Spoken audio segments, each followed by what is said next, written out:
Whether you're watching your favorite NBA team at the arena, the bar, or hanging at home, grab an ice-cold Michelob Ultra and enjoy every moment of the NBA season. Stock up today and watch your team drop buckets with a bucket full of ice-cold Ultra. Michelob Ultra. Superior light beer. Enjoy responsibly. Copyright 2026 Anheuser-Busch Michelob Ultra. Registered light beer. St. Louis, Missouri. Must be 21 plus to order alcohol. Alcohol available only in select markets. Study and play come together on a Windows 11 PC. And for a limited time, college students get the best of both worlds. Get the Unreal College Deal. Everything you need to study and play with select Windows 11 PCs. Eligible students get a year of Microsoft 365 Premium and a year of Xbox Game Pass Ultimate with a custom color Xbox wireless controller. Learn more at windows.com/student offer. While supplies last. Ends June 30th. Terms at aka.ms/collegepc. This is what everyone's talking about. Everything's on the table. This is what champions come to take. This is what everyone came to see. And the slam! No do-overs. No second chances. No more Mr. Nice Guy. This is winner take all.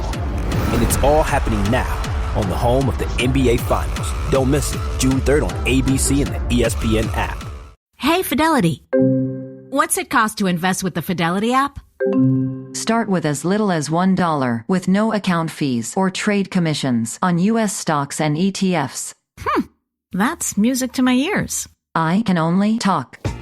Investing involves risk, including risk of loss. Zero account fees apply to retail brokerage accounts only. $0 commission does not apply to customers designated by Fidelity as a professional equity trader. A limited number of ETFs are subject to a service fee of $100. See details at fidelity.com/commissions. Fidelity Brokerage Services, LLC, member NYSE SIPC.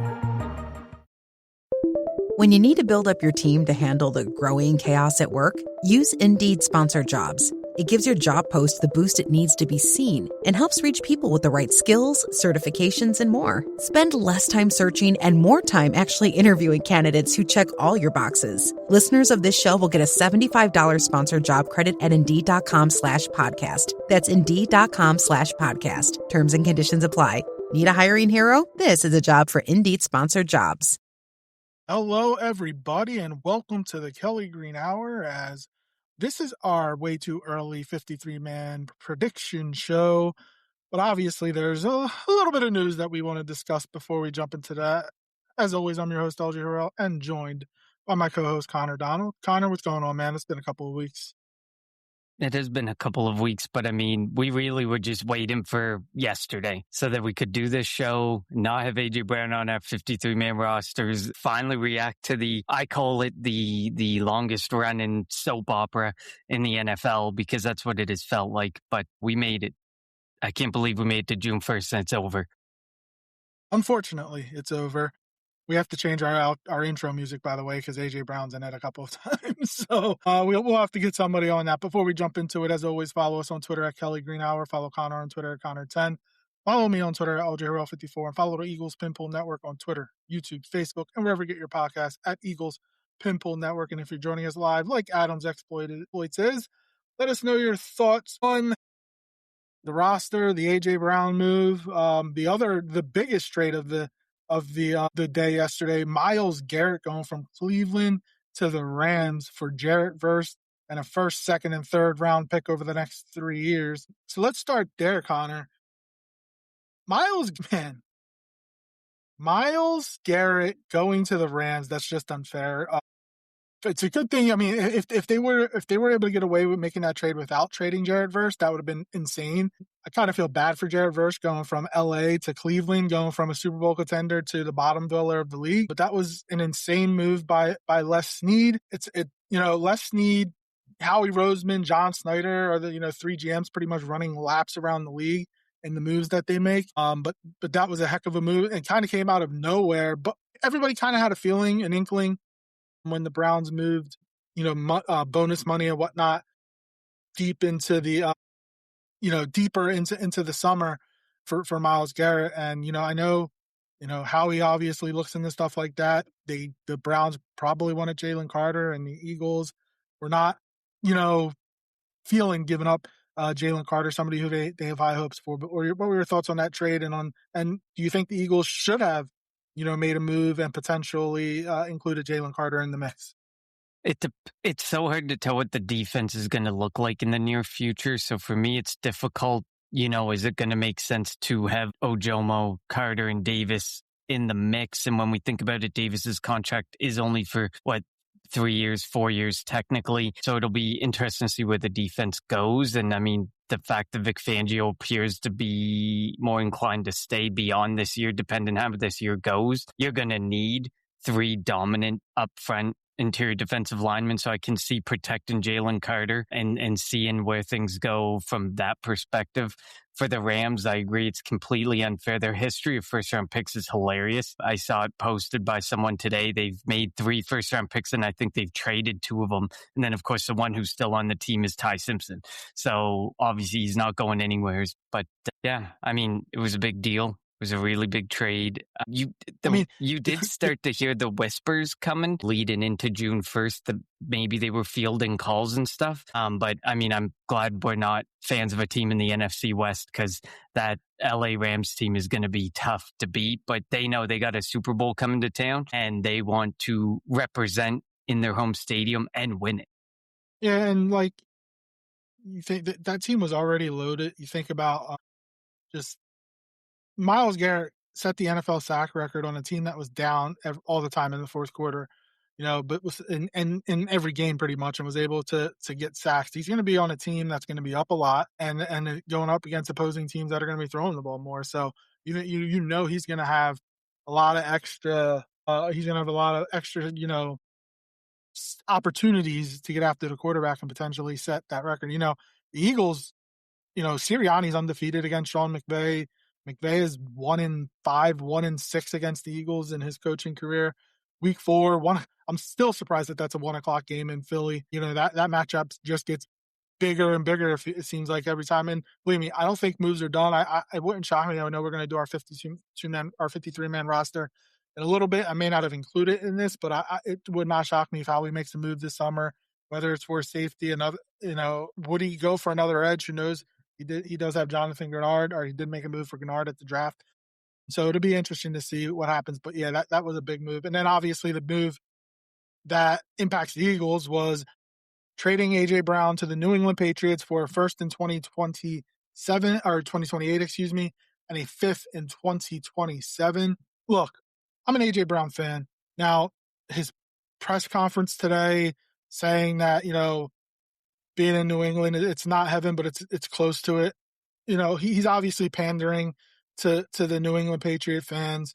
When he did that interview with Mariah Taylor, right? I think that's her name. I apologize if I messed up. But he had that New England Patriots man cave rug and saying that he had that for a couple years. I don't think so. I think he literally ordered that recently. Wouldn't surprise me within the last month or two.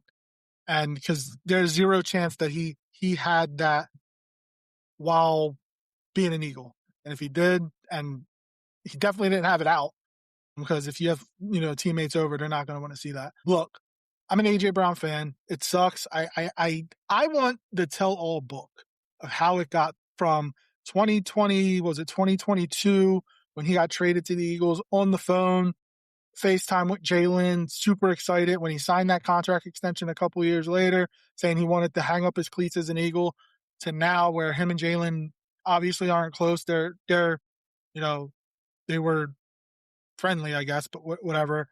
But obviously couldn't keep a working relationship into where he wanted to go, to play for the Patriots, his childhood favorite team. And the coach that was the coach of the Titans when he got drafted. If that tell-all book comes out, I'm definitely buying it and reading it. I don't care how many pages it is. The only thing is, Jalen ain't saying nothing. Jalen's not going to say anything. That's the type of guy he is. I don't know if AJ will say anything.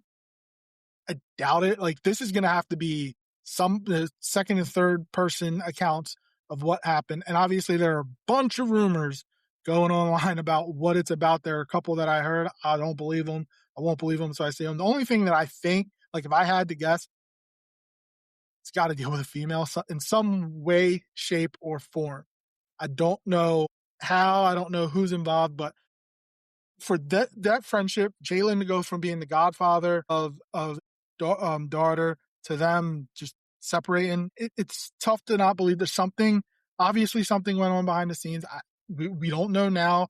We're not going to speculate, but man, if that tell-all book, whatever that interview ever comes out, man, and I'm going to be intrigued. And the Eagles won the Super Bowl in 2025, right?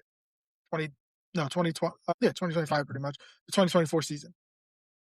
In 10 years, in 15 years, in 20 years, what type of reception will AJ get if he returns? What type of interaction will AJ and Jalen have? I want to know all this when, the August 19th and 20th, the Eagles are going up to New England for joint practices. How is that? That is going to be insane. Will they dap each other up? Will they even speak? There's going to be so many cameras. So I'm just intrigued by this whole situation. And I know I went 3 or 4 minutes there, Connor, but you can give your thoughts on it.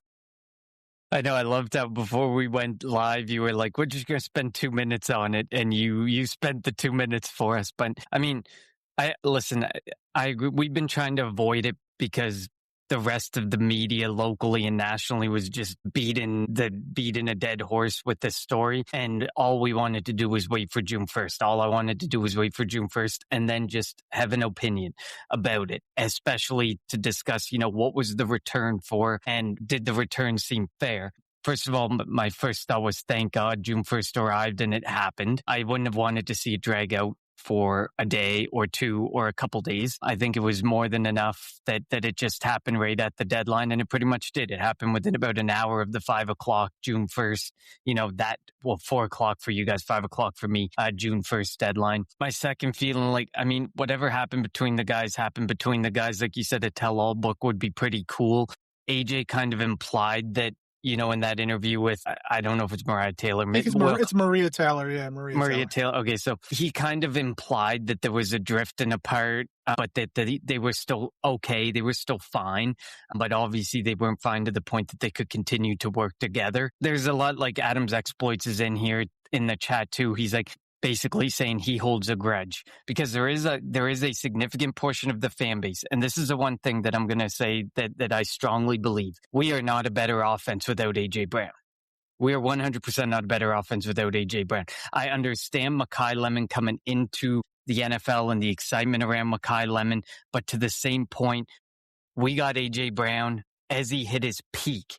He, in 4 seasons with the Philadelphia Eagles, became our 9th most receiving yards receiver in franchise history. There's not many players who will do that in 4 years with any franchise. Obviously, especially after a trade. Of course, Jamar Chase has done things for the Bengals and Justin Jefferson. They've done things. They were drafted by that team. AJ Brown came in. We got the peak out of him. We traded a 1 and a 3, and then boom, here we go.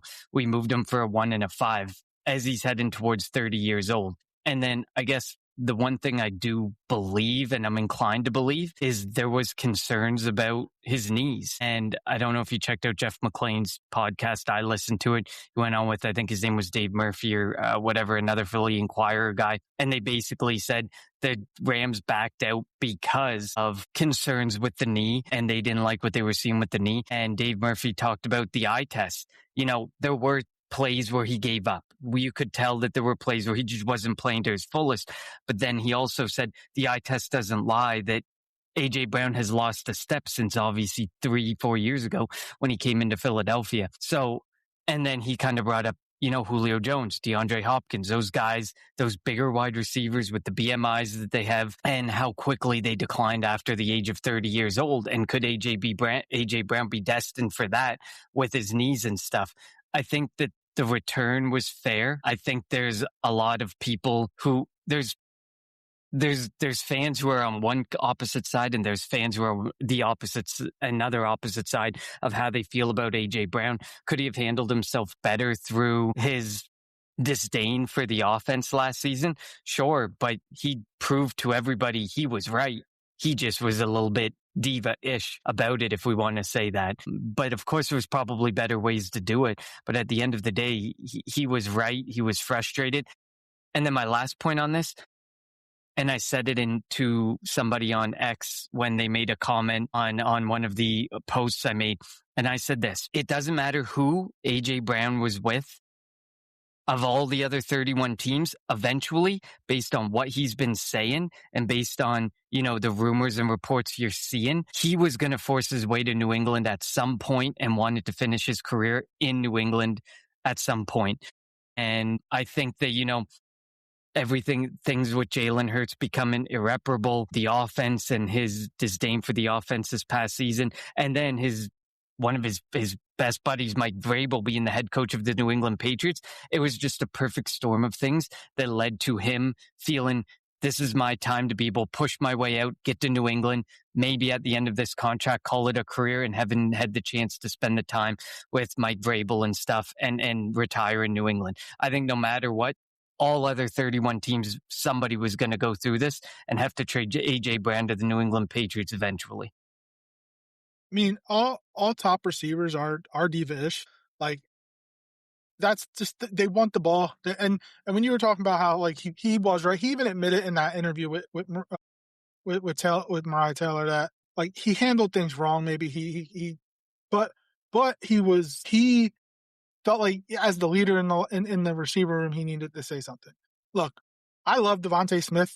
I think he's going to be fine as a number one receiver, but he's a different receiver than A.J. Brown is. We don't have a receiver currently on the roster that does what A.J. Brown does. And that's going to be different. Now, maybe that won't matter with the offense that Sean Mannion's putting in. Maybe we don't need that type of receiver, but it is nice to know that if you do a slant with A.J. Brown, he can catch it, break a tackle, and take it 50 yards. I don't know if we have that. I don't know if Tavion Wicks can be that guy. Mekhi Lemon, he's not built like A.J. Brown. Schmitty, obviously not built like A.J. Brown. Hollywood Brown, not built like A.J. Brown. So that's my big concern. Maybe, now here we go, maybe Eli Stowers could be that guy. Who knows? I mean, he kind of has that type. I think he's not as physical as A.J. Brown, but he's big. So maybe that's the guy, that you put in the slot or you put on the outside every once in a while and get him the ball in space and let him break some tackles and go. I don't know. Look, am I disappointed in what A.J. Brown said in his press conference today? The Patriots look, he's pandering to the Patriots fans like Bryce Harper panders to the Phillies fans. Like, it happens. He's trying to win over his new fans. But, like you mentioned it, the Eagles are not a better team today than they were with A.J. Brown on the roster. Hopefully, obviously, as the season comes, things change and the offense proves that they don't need him. But, Jalen had two of his better passing seasons with A.J. Brown on the roster. We saw, now he was a rookie at the time, but we saw when Devontae Smith was the number one receiver. Now, it was Sirianni's first full year of Jalen as the quarterback. Nothing really went well in offense back in 21 before AJ got here. But we saw what it was like when they didn't have AJ Brown, and we saw the 4 years with AJ Brown. Now, like you mentioned, we got AJ Brown in his prime, and the Patriots are not getting AJ Brown in his prime. So we'll see what happens. Obviously, the Eagles would have loved to have the 2027 first round pick, because I think that the Patriots, and I know Party on Broad, thanks for joining us, had mentioned that. Where's it at? Feels like the Eagles versus Patriots Super Bowl has already been written. I don't think the Patriots aren't winning the division. The Bills are. I don't think the Patriots are going to be they had a super soft schedule last year. We saw how Drake May played against real teams, real defenses, especially in the playoffs. He was awful. They start off against Seattle to open the season in Seattle. Now look, they do have AJ Brown. We'll see what AJ Brown they're getting. They're going to go up against the Bills. They're going to go up against the Broncos. They have they have one of the tougher schedules in the league. I think they are going to regress this year.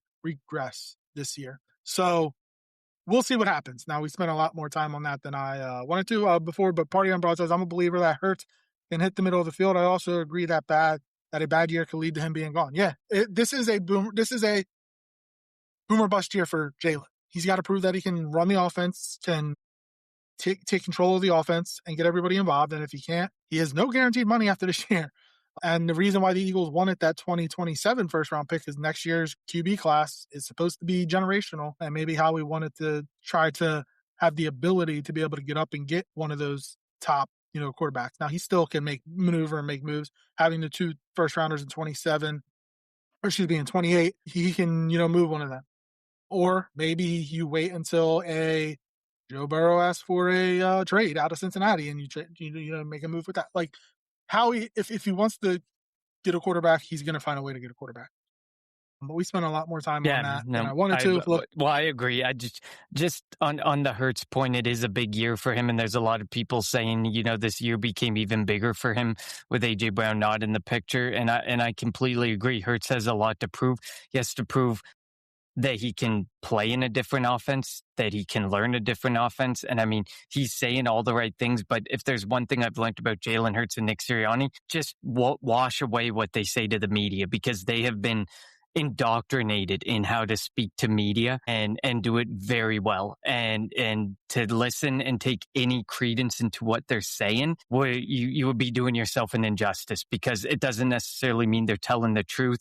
It doesn't necessarily mean they're just speaking to what they know the media wants to hear and the fan base has to hear, without creating a controversy or some sort of huge, debate and discussion. So I agree. It's a big season. I will say that with it being a big season for Jalen Hurts, it doesn't help to, trade away his best target. So it's going to be a double-edged sword here, because we know it's a big season for Jalen, but while we have Schmitty, we don't know what we have in the other receivers in the room. And then one of the last things that Party on Broad says, as an NFL draft guy, I feel like we're always saying, but next year is an elite QB year, and then everything changes midseason. I do think the NIL has a lot to do with that, because you can't tell me that if there was no NIL, half the quarterbacks that went back to college this year wouldn't have come out in this past draft, and things would have changed. So the NIL, I do think, has changed a lot of things.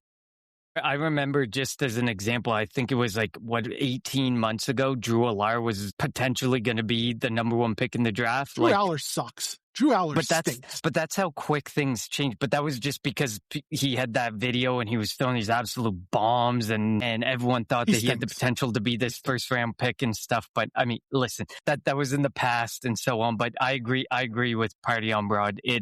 Things change in a heartbeat. Go look back at the way too early 2025 mock drafts and look at how they turned out at the 2026 draft. I guarantee you not one person hit on any pick in their way too early mock drafts. Things change way too fast, and they change on a dime. And like you said, NIL plays a major factor into players coming out or staying in, because they can make a lot more money just continuing to go to college and playing another year or two. So, like you said, we spent way too long on this, but I mean, I think it was worthwhile to finally get it off our chest, the actual AJ Brown trade, because we've kind of pushed it away for the last, since the draft, because we've just been so tired of hearing about it and seeing it everywhere. And so I'm glad it's done. I'm glad it's over, and I'm glad that we can look ahead to the 2026 season. Yep. So we are going to do our way too early 53-man roster prediction show here. 53 men. I have my breakdown is 25 offense, 25 defense, 3 special teams. I did have AJ on my mind, just hoping and praying that he was still going to be here. Obviously, that didn't happen, so I had to just substitute him out. Howie will be making moves between now and obviously September 13th. That was when the Eagles opened a season at home against the Washington Commanders. The Eagles actually they have a couple voluntary OTAs today, and then their first mandatory is a couple of mandatory days next week. So you get to see the Eagles out on the field, on the practice field. Mekhi Lemon is out, and they say he's not going to be back until training camp. He has a hamstring injury, so they're not worried about it. But there's been a lot of hamstring injuries in sports lately, not just football. So hopefully they can figure that out. All right. Let's start on the offensive side of the ball, Connor. And quarterbacks, I have 3. Jalen Hurts, Tanner McKee, Cole Payton, it was hard for me to do. Not hard, but what's his name? Andy Dalton has been getting second-team reps. I think him and Tanner McKee have been switching every other day. And I do think that's only because if they were to trade Tanner McKee, they don't want Andy Dalton not have, second-team reps. But I don't have Andy Dalton on my initial 53-man roster. Who are your quarterbacks? I have the same. My only caveat was obviously I can see a world where Tanner McKee gets traded and Andy Dalton makes a roster. But as long as Tanner McKee is a member of the Philadelphia Eagles roster, I don't have Andy Dalton making it. And I don't think that you can have Cole Payton test out waivers, because I don't think he makes it through. he would not make it through. Somebody would definitely pick him up. Running backs, who you got? Running backs, I got Saquon Barkley, Tank, Bigsby, and Damian Pierce. I just have them keeping 3. I mean, you look at the RBs, there's a couple that I think can end up flowing back through waivers and being on the practice squad, and I can see them calling up running backs from time to time. I know Elijah Mitchell came into the picture today, but I think Will Shipley's time is up unless he proves something significant this offseason. Carson Steele, I'm not too concerned about. Same with Elijah Mitchell. I have 4. I have Saquon, Tank, and Damian Pierce. Damian Pierce primarily because I think he can return kicks. He may be a return man. And I have Carson Steele because they want to use the running back or the fullback, I think, in this offense. And I think Carson Steele, it will make a better fullback option than Cam Latu. So that's who I have at running back. So I have 7 so far on the offense, and you have 6. We're going to go to the wide receiver. I have 5 wide receivers: Devontae Smith, Mekhi Lemon, Dontavion Wicks, Marquise Brown, and Elijah Moore. It was between Moore and Johnny Wilson. I think that they would be able to get Johnny Wilson onto the practice squad and, bring him up when need be. I know they do like Johnny Wilson a lot. And the reason why I do think he has a legit shot, he's bigger than all these guys, and they kind of need that. So Elijah Moore, Johnny Wilson kind of intertwined there for me, but that's who I went with. Devontae, Mekhi, Dontavion Wicks, Marquise Brown, and Elijah Moore for now. I went a little bit different. I went Devontae Smith, Lemon, Wicks, Hollywood Brown, Darius Cooper, and Johnny Wilson. Like you said, I think the Eagles have their coaching staff and head and front office has been way too high on Johnny Wilson. I do also believe there's a world where, Johnny Wilson has lost a lot of time to injury, and I think they see him as like their blocking wide receiver, their big wide receiver. One of those guys that also could, with a pretty wide open tight end room, maybe do a little bit of both for them. So I just don't see a way that they don't keep Wilson around. Cooper, they really liked Cooper. I mean, I think he would have to regress pretty significantly, and I feel like Cooper has the most A.J. Brown-like quality of the wide receivers that are there. I just don't think Elijah Moore makes it. It's tough to say with Elijah Moore. I think that it's going to be interesting to see how camp goes for some of these guys, because those bottom 2 can change in a heartbeat between Cooper and Wilson. But I do think no matter what, Wilson makes this roster. I do, and Darius Cooper, I think, could also make it to the practice squad. So I think, I do think he would make it to the practice squad. If Cooper takes more strides, great. But I mean, he didn't play a significant role on special teams. So, I mean, it makes it difficult if you're keeping all these wide receivers and none of them really have significant special teams capabilities. But Britton Covey, I've making it back to the practice squad, and I wouldn't be surprised if they start calling him up if they don't find the right kick returner or punt returner. They'll just bring Covey back and ragdoll him some more. Yeah, that is true. While we're talking receivers, Drake London just signed a 4-year, $141 million contract with the Atlanta Falcons, worth up to $150 and $100 million guaranteed, 3rd highest paid receiver in the league. So, well, we've been talking receivers, might as well throw that out there. All right, tight ends, Connor, who you got? I got 3. I got Goddard, I got Stowers, and I got Johnny Mund, because I think obviously Mund is going to be your block and tight end. Stowers, you drafted him. He's obviously there. Goddard's obviously there as well. I don't really see anything in it. The only other one I had possibly making it is a debate between Cam Latu and Daquan Wright, because obviously Daquan Wright appears, I think they gave him the most guaranteed money of any of their, second most. I think Wuru had the most. So I think they gave him the second most guaranteed money of the UDFAs. And I feel like they think pretty highly of Daquan Wright. Cam Latu just strictly for the special teams capabilities. I can see them keeping 4 and those 2 be in the debate. Grant Calcaterra can be gone. EJ Jenkins will be back on the practice squad. And Stone Smart can probably get 2 of those guys back on the practice squad easy. I have the same 3: Dallas Goedert, Eli Stowers, Johnny Munt, Daquan Wright. I think will go onto the practice squad. Maybe EJ Jenkins, maybe Cam Latu, but I know that I think the Wright on UDFA signing, I think he has potential. I mean, Munt's only going to be here for a year. Dallas Goedert's only going to be here for years. So Stowers and Wright could potentially be the future of the tight end room going forward. And we're going to go finish off the offense with the offensive line. I have my starters, Jordan Mailata, Landon Dickerson, Cam Jurgens, Tyler Steen for now, and Lane Johnson. And then I have 5 backups, Fred Johnson, Willie Lampkin, Micah Morris, Drew Kendall, and Markel Bell. So I went 10 deep on the 10 on the offensive line. Yeah, to be honest, I think we're the exact same. Although I think I'm gonna, because I was debating the defense, and I was struggling with the defensive side of the ball and be mustering up 23 guys to fill out the 53-man roster. So I am going to add a guy that you don't have in the picture, but same starters, obviously. And then I have Fred Johnson, Markel Bell, Cam Williams, Willie Lampkin, Micah Morris, Drew Kendall, and I'm adding in Miles Hinton to the picture. I think there's a lot of question marks around multiple positions. Obviously, Lane Johnson's potential retirement. Can Cam Jurgens hold up at center? Tyler Steen's a free agent at the end of this year. Will they plan to bring him back? Landon Dickerson restructured his contract in a way that means he could be out in 2 years. I think they may keep a few more linemen in the picture and not risk potentially losing them for the possibility that there's so many question marks, a lot of injury question marks as well, that they want to see what they got in some of these guys moving forward and for the future.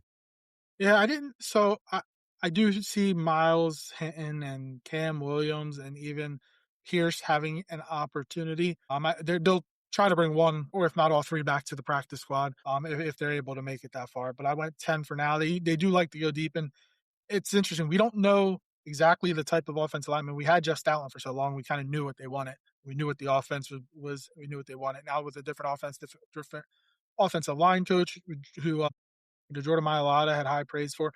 Speaking of Mailata, did you hear what he said about Sean Mannion today? He said he's a genius, and if he had to put 3 smartest minds in a room, he would definitely put Sean Mannion there, and he might be the only one in there by himself. So I thought that was pretty cool to hear Jordan Mailata say that. All right. A lot of the offensive players have spoken so highly of Sean Mannion. It gets you, I don't want to get too excited, but it gets me excited. I think of the suffering that we've done with first-time play callers, I think Mannion has the most potential. Yeah. To work out, and obviously people spoke highly of him throughout the league, and there's a clear, it was clear that eventually Sean Mannion was going to move into an offensive coordinator role, potentially down the road a head coach role. So we're just getting out ahead of the bus here, and hopefully taking this shot and getting the guy way ahead when we usually don't get that opportunity. And I was going to say something, but I can't remember now. Oh, and Jordan Davis mentioning how, he said that if the offensive guys like it, he loves it, and they're going to go up against it in practice, and that was the type of offense that gave them struggles last year. So that'll be interesting to see throughout camp and then going into the season. All right, defensive side of the ball. Before we move to the defense, welcome back, Marina Sand. She says Lampkin, no. Hinton, Kendall Williams, Steen is a lock for a long time. Bell will be a 3rd-string offensive tackle. Oddly enough, Bell is taken 2nd straight. He's coming in behind Lane Johnson, which kind of surprised me given the Cam Williams pick last year. And I mean, for the most part, usually whatever offensive lineman they draft in a given year, they usually keep. So obviously, I think Morris and Bell are locks to make the roster.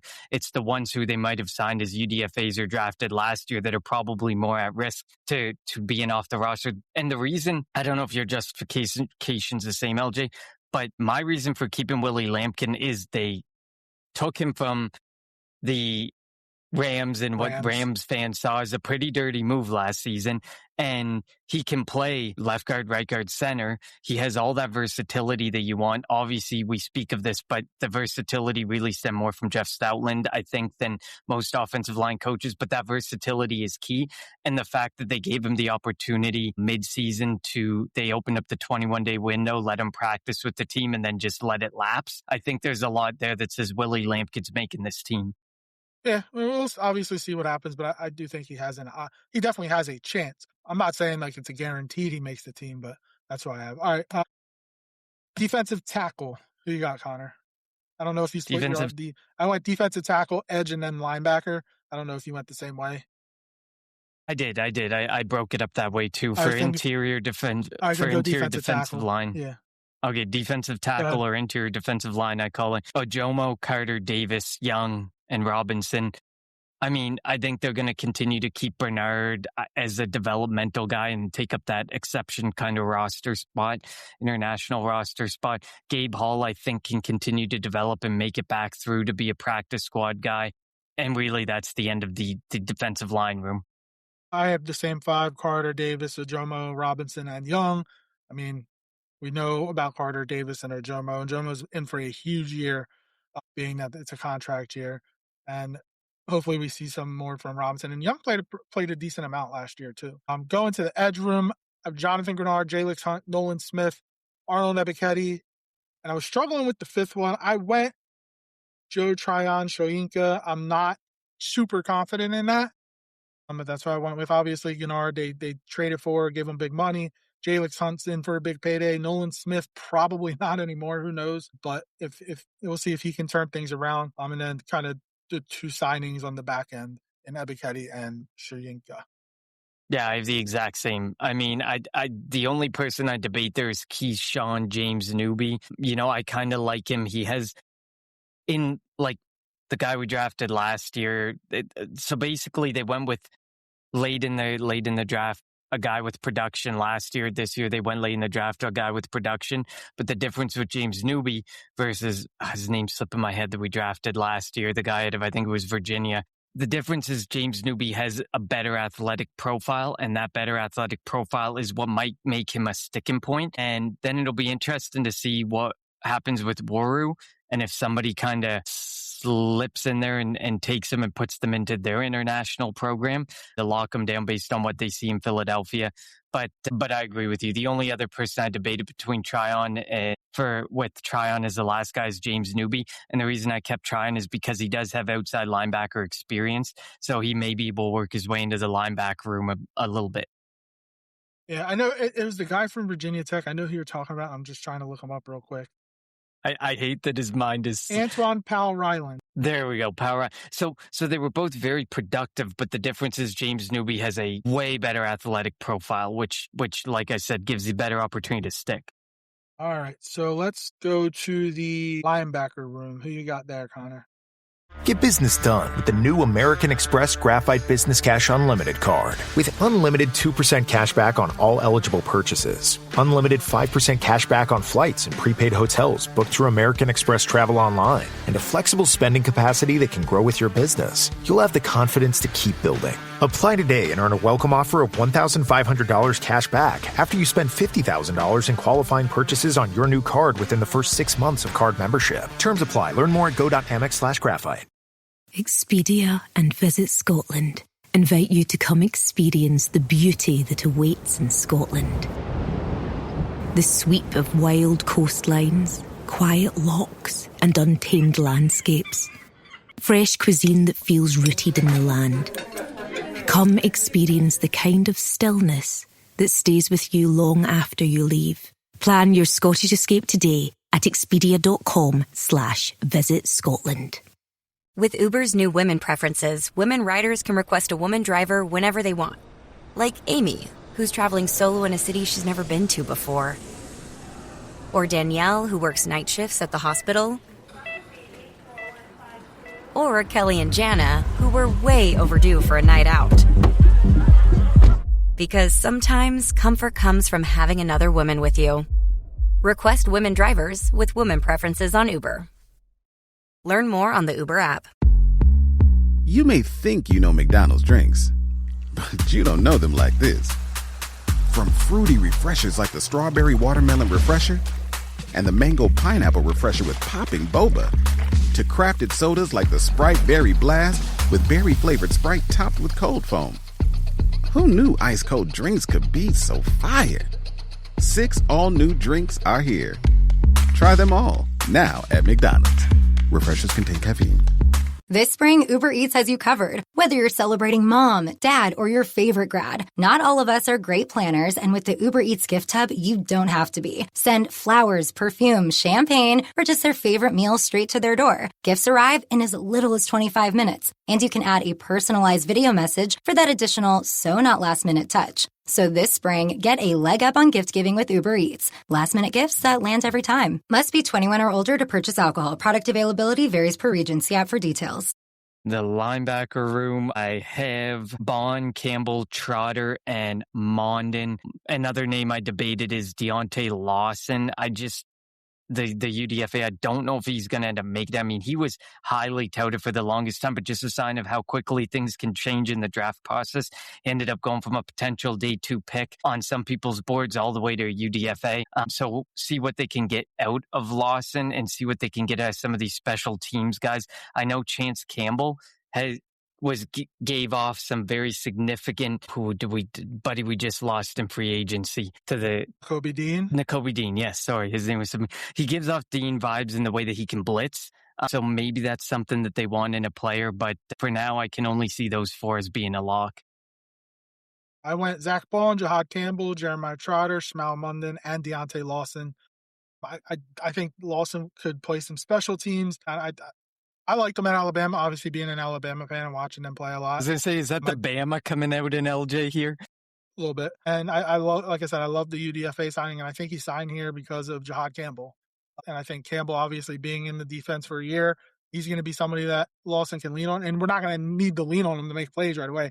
And if we are, then we're in trouble. So he can learn behind Bond and Campbell, even Trotter, because Trotter, he could have go in there as a starter if need be. But I think Lawson does have a chance.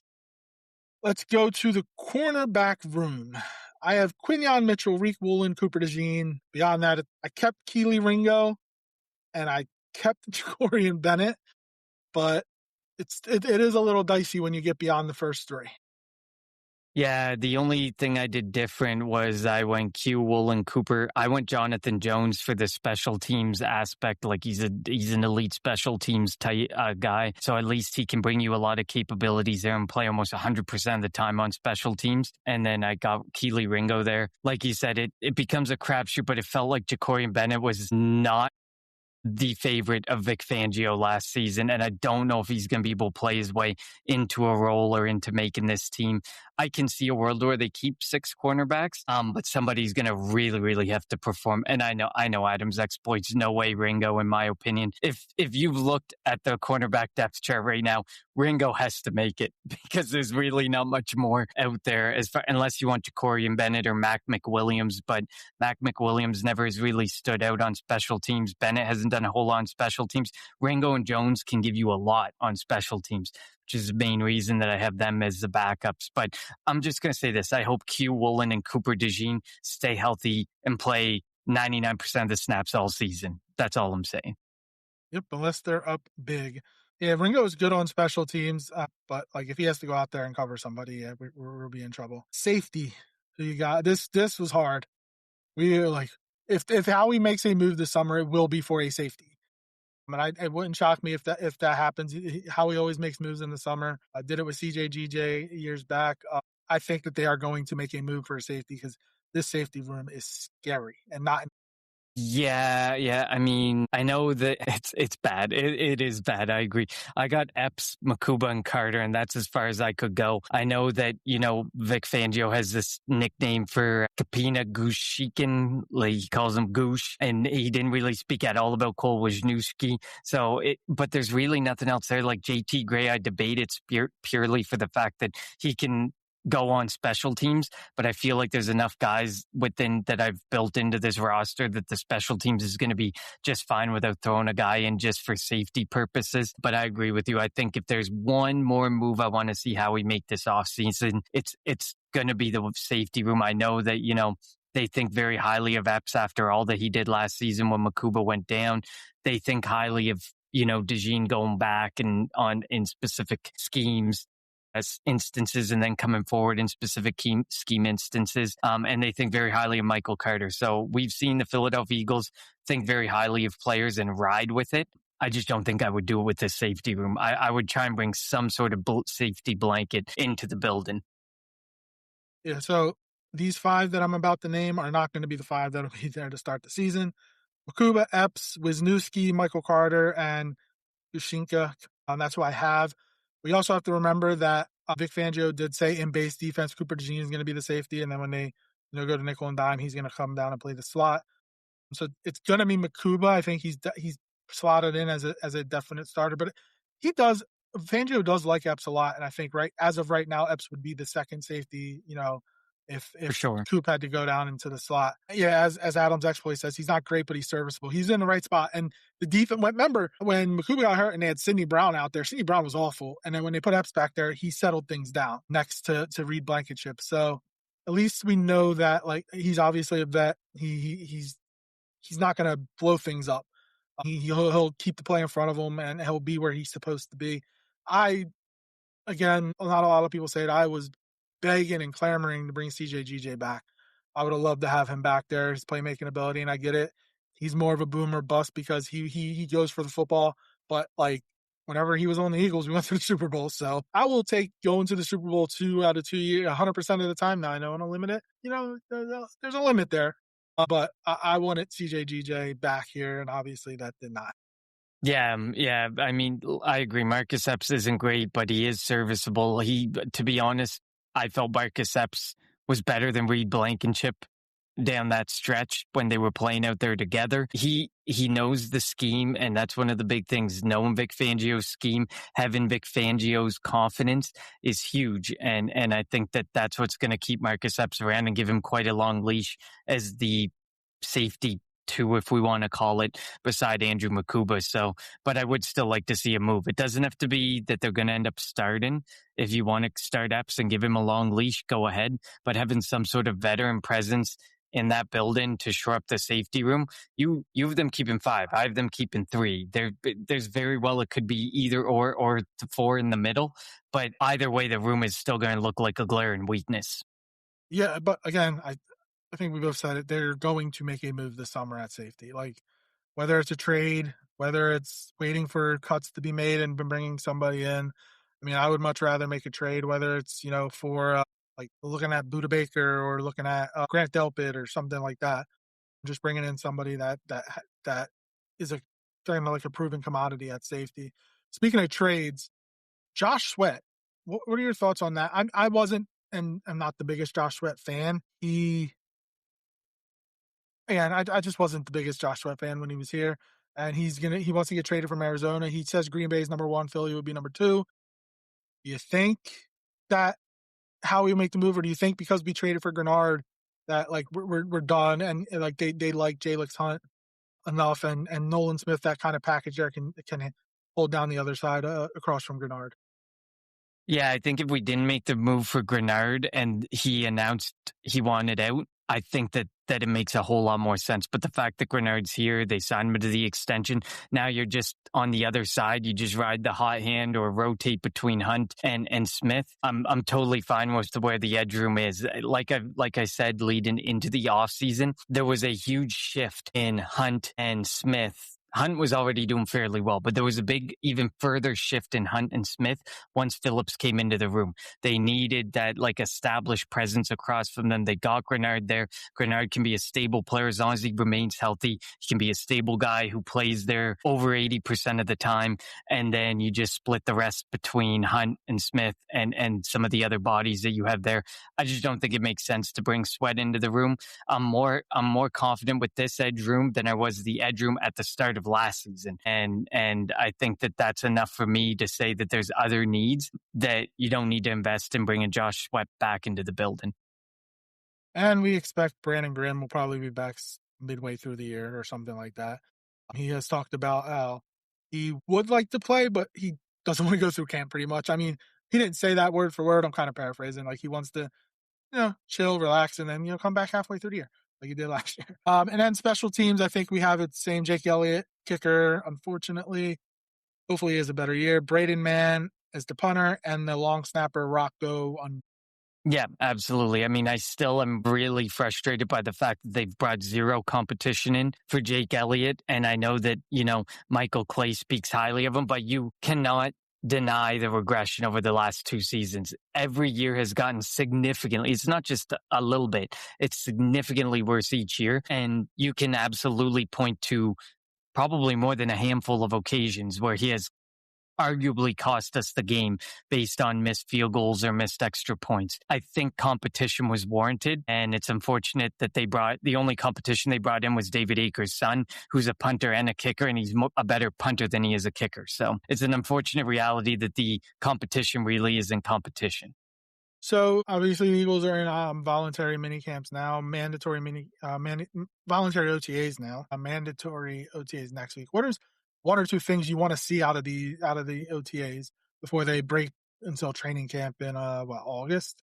I mean, I don't think we're going to see a whole lot of this offense, but the way that it's being spoken about, it builds a lot of confidence in me. I'd like to see, and you've already kind of seen, like, I'm going to become absolutely nauseated by how often over the middle is emphasized and under center is emphasized by especially guys by SP who are really going to make it more than it needs to be. But I am going to be interested to see how Jalen Hurts progresses through learning this new system. Like we said, it's a massive year for Jalen Hurts. And while, it's just OTAs, it's just training camp, it's still a brand new system that he's learning from scratch. It's unlike anything that we've seen since Nick Sirianni took over. So he needs to show signs of moving forward, developing, seeing things differently than he's probably ever seen it in the past, 5-6 years that he's been in Philadelphia, because it's always been an offense that was built around him, predicated around success for Hurts first and others after. So that's one of the big things that I'm obviously watching. Not excited to see, like I said, the fixation on specific aspects of where this offense is going to go. But yeah, and then the other thing that I'll be looking out for is some of the names that step up from a depth perspective on defense, because we have really good starters. After that, you saw the trouble me and you had deciding on linebackers, safeties, cornerbacks, even the depth in the edge room. I think it'll be really interesting to see who develops and who catches Vic Fangio's eye, because we've seen how important it is to catch his eye, have his attention, and be really grasping and taking control of his defense. So while I love the starters on defense, if people start getting hurt, it'll be interesting to see who steps up and who truly is that next man up. Yeah, and I'm interested in the wide receivers. We know what we have with Smitty, and I know we traded for Dontavion Wicks, and we signed Hollywood Brown and Elijah Moore, and we drafted Lemon, but there's question marks behind Smitty. So who's going to step up? We do not have an AJ Brown replacement. Like, you have we have a wide receiver one in Devontae, and he's very good. And he was probably the best receiver. He was the best receiver on the team last year. But him and AJ Brown are two totally different receivers, and we don't have a guy in the room right now that can do. And I'm not saying he's going to be AJ Brown, but can kind of do the things that AJ Brown does. So I'm going to be intrigued to watch that, to see the progression from the wide receivers. Maybe it'll be, an Eli Stowers that can go out to the outside and maybe run some of those routes and maybe break a tackle here and there and get a first down on 3rd and long. Who knows? But yeah, I'm intrigued by that. But yeah, I mean, I'm just looking forward to football coming back, games getting started. I think we're at 100 days until the Eagles first. Let's see, how many days until September 13th? I'll do this real quick. How many days until September 13th? 103 days until the Eagles' first game. 103 days. Can't wait. Cannot wait. Football can't get here fast enough. Yeah, just hit up on a couple of the comments before we head out. Marina Sands says Ringo's gone. Jones definitely stays. First one up after that, the start in 3, Bennett or Williams stay. I mean, like we kind of talked about, or like I believe Bennett hasn't really caught Vic Fangio's eye. It felt like he was the odd man out. He would put him out there for a little bit, see enough after a handful of snaps and pull him out. And McWilliams, I mean, we've barely heard his name or seen his name. So it would be difficult to see McWilliams being back. Although McWilliams is a good, I do think special teamer. I think when it comes to Jagori and Bennett, I think the injuries hurt him last year. I do think if he can stay healthy throughout camp, he definitely will get a much better look by Fangio. And then maybe the safety from the Saints for special teams. CJ was very mid-safety in coverage and a terrible tackler. The reason LJ loves CJ is the energy that he brings. It was clear the year after CJ left the first time, the defense lacked that oomph. And CJ was somebody who brings that. So sometimes you sacrifice some of the skill for what they can bring from an attitude, a swagger, a leadership perspective. Yep. Exactly. So, but I mean, Travic Fangio, the way his defense is, I don't think swagger is something that necessarily stands out for him in the same way as it stands out for me and LJ and how we talk about CJ. And definitely agree with this last point. BG will be back, but will play defensive tackle. He was super effective as a defensive tackle. The room is not very deep there. We barely saw Ty Robinson last year. Byron Young was very good when he needed to step in. But when BG came back, he took full advantage of that, 10, 15 snaps a game. And he was very effective. So I wouldn't be surprised, just like LJ said earlier, he just doesn't want to participate in the off-season program, but he's happy to come back when the time is right, and he knows he can stay in shape and do his own thing outside of camp. Yep. So we will see what happens. That's our way to early 53-man roster. Throughout the summer, we'll come back on. We'll end up doing another, schedule show where we probably maybe change up a thing or two, and then kind of get the schedule or what we think the records are from the other teams in the league, and then give our playoff predictions and then our final 53-man roster. But we are slowly but surely getting there to when we get back for camp and preseason games, and then finally the regular season, 103 days away before the Eagles host the Commanders to start 2026 NFL season. As always, we appreciate you guys tuning into the Kelly Green Hour. Follow us on Twitter at Kelly Green Hour. Follow Connor on Twitter at Connor10. Follow me on Twitter at LJHero54. And follow the Eagles Pin Pool Network on Twitter, YouTube, Facebook, and wherever you get your podcast at Eagles Pin Pool Network. I'm on vacation next week. Thank God. So we'll be back in a couple of weeks, hopefully. And we'll get a show, try to get some guests, and go over whatever new Eagles news that's out there. For Connor, I'm LJ. Thank you for tuning in to the Kelly Green Hour.